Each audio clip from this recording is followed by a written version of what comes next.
അപ്പോൾ ഞാൻ ഇന്നൊരു സാമ്പാറാണ് കേട്ടോ വെക്കുന്നത്, ഒരു വറുത്തരച്ച സാമ്പാർ. അപ്പം ചീനച്ചട്ടി അടുപ്പത്തേക്ക് വെച്ചിട്ടുണ്ട്. അതിലേക്ക് ഞാൻ പൊടിയല്ല ചേർത്ത് കൊടുക്കുന്നത് കേട്ടോ, മല്ലിമുളകാണ് ഞാൻ വറുത്തിട്ടാണ് ചേർക്കുന്നത് കേട്ടോ, തേങ്ങയെല്ലാം കൂടിയിട്ട്. അപ്പോൾ ഞാൻ ആദ്യം മല്ലിമുളകും കൂടെ വറുത്തെടുക്കട്ടെ കേട്ടോ. അപ്പോൾ മല്ലിമുളകും കൂടി നല്ലോണം വറുത്ത് ഏകദേശം ആയി വരുന്നുണ്ട് കേട്ടോ.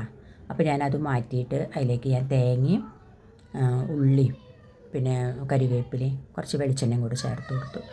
അപ്പോൾ നല്ലോണം അത് വറവായി വന്നിട്ടുണ്ട്. ചെറിയ തീയിലിട്ടിട്ടാട്ടോ വറവ് ഇതാവണേ. അപ്പോൾ ഞാനത് ആയി വന്നപ്പോൾ ഞാനതാക്കി ആദ്യം നമ്മൾ വറുത്ത് വെച്ചില്ലേ മല്ലിമുളകും, അതൊന്നും കൂടെ അതിലേക്ക് ചേർത്ത് കൊടുത്തു. അപ്പോൾ നല്ലോണം ഒന്ന് ചൂടാക്കി എടുക്കട്ടെ. അപ്പോൾ അത് ചൂടാക്കി മാറ്റി വെച്ചു. അടുപ്പത്തേക്ക് ഞാനൊരു ചട്ടി വെച്ച് കൊടുത്തു. അതിലേക്ക് ഞാൻ തക്കാളി പിന്നെ ഉള്ളി അതേപോലെ പിന്നെ ക്യാരറ്റും മത്തനും അതും കൂടെ ചേർത്ത് കൊടുക്കുകയാണേ. അപ്പോൾ ആവശ്യത്തിനുള്ള വെള്ളം കൂടെ ചേർത്ത് ഉപ്പും കൂടെ ഇട്ടിട്ടാണ് വേവിക്കുന്നത് കേട്ടോ. അപ്പോൾ അതിലേക്ക് ഞാൻ വെള്ളം ഒഴിച്ച് കൊടുത്തു, കൂടെ ഉപ്പും ചേർത്ത് കൊടുത്തു കേട്ടോ.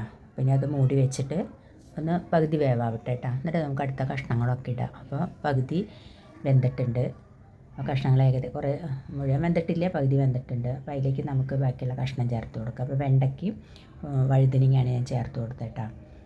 അപ്പോൾ അതിൻ്റെ കൂടെ തന്നെ ഞാനൊരു കഷ്ണം കായ ഇട്ട് കൊടുത്തു. കായ നമ്മൾ വെളിച്ചെണ്ണയിൽ വറുത്തിട്ട് ഞാൻ അങ്ങനെ ചേർത്ത് കൊടുക്കാം കേട്ടോ. അപ്പോൾ അതിൻ്റെ കൂടെ കുറച്ച് മഞ്ഞൾപ്പൊടിയും കൂടെ ചേർത്ത് പിന്നെ ഒന്ന് മൂടി വെച്ച് നല്ലോണം ഒന്ന് വേവിച്ചെടുക്കാം.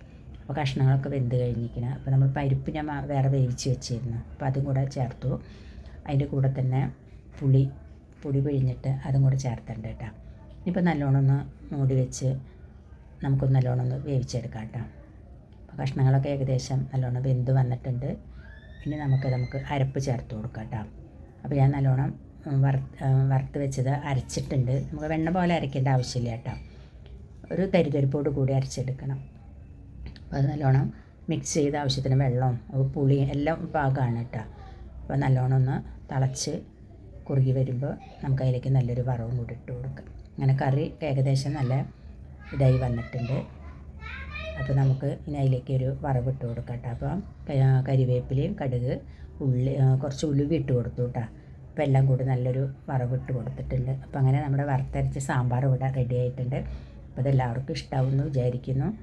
അപ്പോൾ നമ്മളെപ്പോഴും പൊടിയിട്ടിട്ടാണല്ലോ വെക്കുക. അപ്പോൾ ഇങ്ങനെ ഒന്ന് വെച്ച് നോക്കൂ കേട്ടോ. ഇത് നല്ല രസമാണ്, എത്ര ചോറുന്നാലും മതിയാവില്ല, അത്ര ഇതാണ്. അപ്പോൾ എല്ലാവർക്കും ഒന്ന് സപ്പോർട്ട് ചെയ്യുക, ലൈക്കും ഒക്കെ ചെയ്യാനായിട്ട് ശ്രമിക്കുക.